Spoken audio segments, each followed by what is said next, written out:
जय श्री हरि। प्यारे भक्तों, आज मार्गशीर्ष मास के कृष्णा पक्ष की दूसरा गुरुवार का दिन है और आज आप सभी श्रवण करेंगे मार्गशीर्ष गुरुवार महालक्ष्मी जी की व्रत कथा। आज के दिन जो भक्त व्रत रखकर माता महालक्ष्मी की इस पावन कथा को श्रद्धा पूर्वक श्रवण करता है, उसकी सभी मनोकामना माता लक्ष्मी अवश्य ही पूर्ण करती है। इसलिए कथा को बड़े ही श्रद्धा प्रसन्नचित मन से पूरा अवश्य सुनेगा और कमेंट बॉक्स में लक्ष्मी जी की जयकारा अवश्य लगाए। भारत वर्ष के सौराष्ट्र देश में द्वापर युग की यह कहानी हुई है। सौराष्ट्र में उस समय भद्रश्रवा नाम के राजा थे। वे बड़े पराक्रमी राजा थे। 4 वेद, 6 शास्त्र, 18 पुराणों का उन्हें ज्ञान था। उनकी रानी का नाम सूरत चंद्रिका था। रानी देखने में सुंदर और सुलक्षणा थी तथा पतिव्रता थी।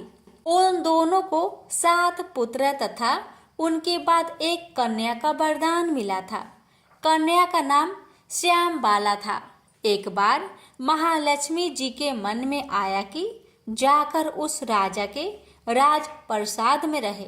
इससे राजा को दुगनी धन दौलत की प्राप्ति होगी और वह इस धन दौलत से अपनी प्रजा को और सुख दे पाएगा। गरीब के घर अगर रहे और उन्हें धन दौलत प्राप्त हो तो वह स्वार्थी की तरह केवल अपने ऊपर ही खर्च करेगा। यह सोचकर श्री महालक्ष्मी जी ने बूढ़ी ब्राह्मण स्त्री का रूप धारण किया। हाथ में लाठी लिए लाठी के सहारे रानी के द्वार तक पहुंची। यद्यपि उन्होंने बूढ़ी औरत का रूप धारण किया था, पर उनके चेहरे पर देवी का तेज था। उन्हें देखते ही एक दासी सामने आई। उसने इनका नाम, धाम, काम, धर्म पूछ डाला। वृद्ध ब्राह्मण का रूप धारित माता लक्ष्मी ने कहा, पालिके, मेरा नाम कमला है। मेरे पति का नाम भुवनेश है। हम द्वारिका में रहते हैं। तुम्हारी रानी पिछले जन्म में एक वैश्य की पत्नी थी। वह वैश्य गरीब था। दरिद्रता के कारण हर रोज घर में झगड़े होते थे तथा उसका पति रोज उसे मारता था। इन बातों से तंग आकर वह घर छोड़कर चली गई तथा वन जंगल में खाली पेट भटकने लगी। उसकी इस दुर्दशा पर मुझे दया आई। तब मैंने उसे सुख संपत्ति देने वाली श्री महालक्ष्मी जी की कथा सुनाई। मेरे कहने पर उसने श्री महालक्ष्मी जी का व्रत किया। श्री महालक्ष्मी जी प्रसन्न हुई। उसकी गरीबी दूर हुई। उसका घर संसार दौलत संतति संपत्ति से भर गया।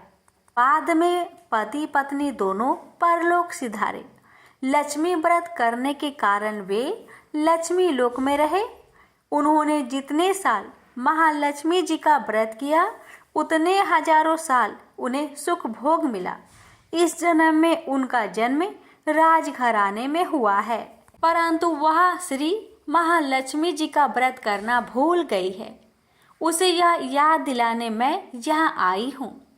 बुढ़िया की बातें सुनकर दासी ने उन्हें प्रणाम किया तथा श्री महालक्ष्मी जी का व्रत किस तरह किया जाए इस बारे में पूछा।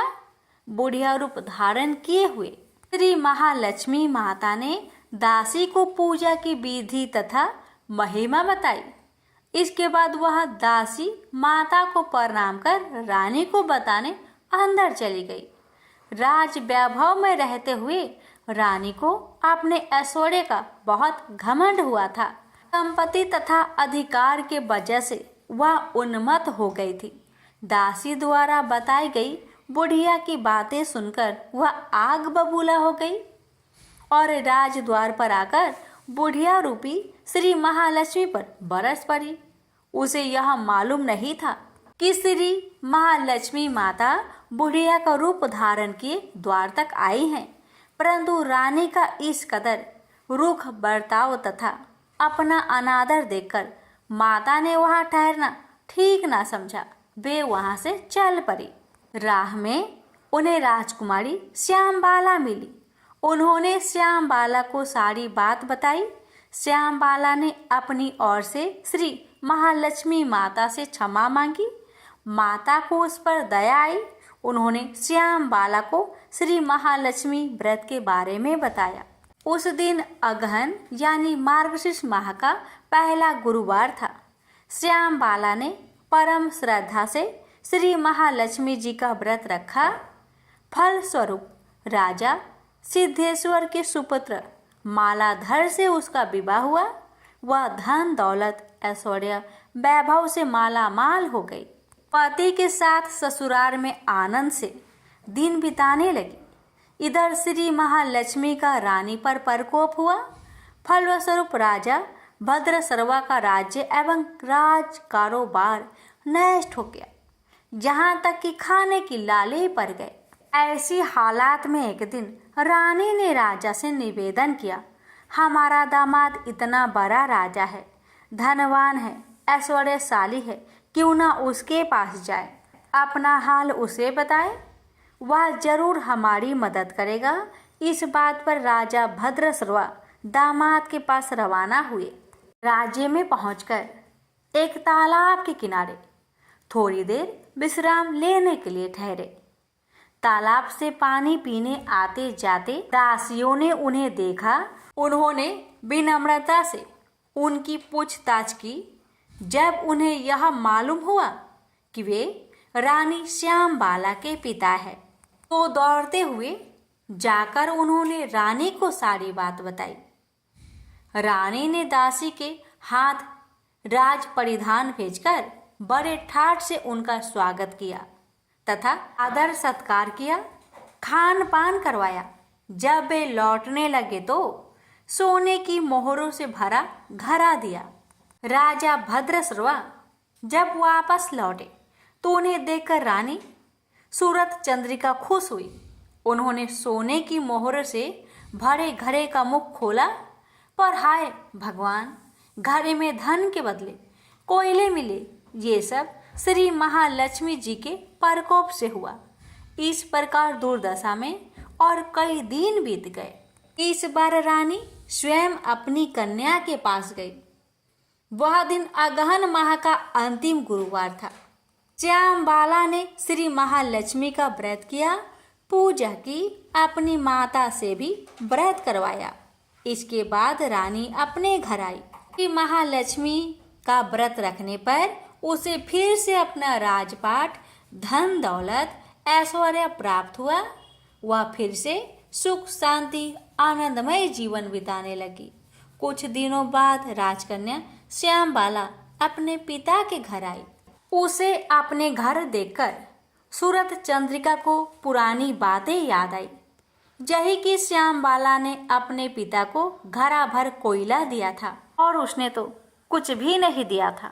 इसी कारण श्यामबाला को पिता के घर आने पर उसका कोई आदर आतिथ्य नहीं हुआ, बल्कि अनादर हुआ।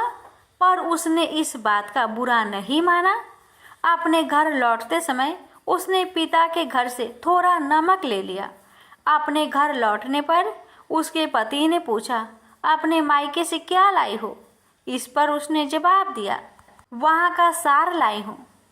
पति ने पूछा, इसका मतलब क्या हुआ? श्यामबाला ने कहा, थोड़ी धीरज रखे, सब मालूम हो जाएगा। उस दिन श्यामबाला ने सारा भोजन नमक बिना डाले ही बनाया और परोसा। पति ने खाना चखा, सारा खाना नमक बिना था, इसलिए स्वाद न आया। फिर श्यामबाला ने थाली में नमक डाला, इससे सारा भोजन स्वादिष्ट लगने लगा। तब श्यामबाला ने पति से कहा, यही है वह मायके से लाया हुआ सार। पति को उसकी बात सही लगी। फिर वह दोनों हंसी मजाक करते हुए भोजन करने लगे। कहा गया है कि इस तरह जो कोई श्रद्धा भाव से श्री महालक्ष्मी जी का पूजा करे, उसे माता की कृपा प्राप्त होती है, सुख संपत्ति शांति प्राप्त होती है, सभी मनोकामनाएं पूरी होती है। परंतु यह सब प्राप्त होने पर माता की पूजा को भूलना नहीं चाहिए। हर गुरुवार को व्रत पाठ अवश्य करना चाहिए। इस तरह श्री महालक्ष्मी जी की महिमा भक्तों की मनोकामना पूरी करती है।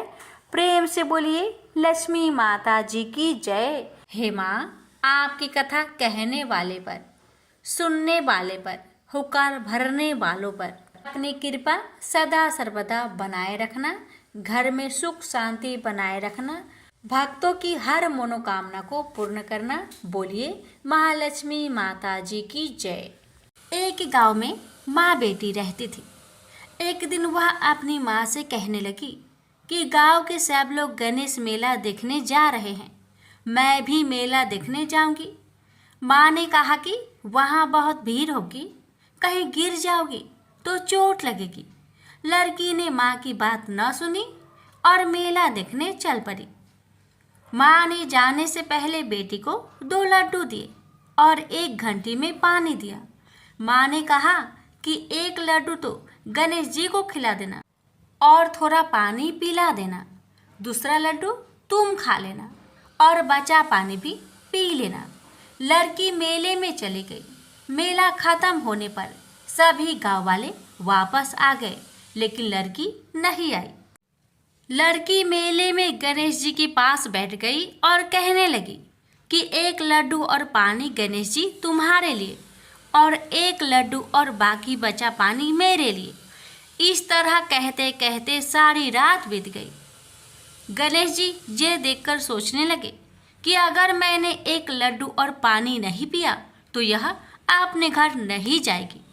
यह सोचकर गणेश जी एक लड़के के भेष में आए और उससे 1 लड्डू लेकर खा लिया और साथ ही थोड़ा पानी भी पी लिया। फिर वह कहने लगे कि मांगो, तुम क्या मांगती हो। लड़की मन में सोचने लगी कि क्या मांगू, अन्न मांगू या धन मांगू या अपने लिए अच्छा वर मांगू या खेत मांगू या महल मांगू। वह मन में सोच रही थी तो गणेश जी उसकी मन की बात को जान गए। वह लड़की से बोले कि तुम अपने घर जाओ और तुमने जो भी अपने मन में सोचा है वह सब तुम्हें मिलेगा। लड़की घर पहुंची तो माँ ने पूछा कि इतनी देर कैसे हो गई। बेटी ने कहा कि आपने जैसा कहा था मैंने वैसा ही किया है। और देखते ही देखते जो भी लड़की ने सोचा था वह सब कुछ हो गया। प्रेम से बोलिए गणेश भगवान की जय।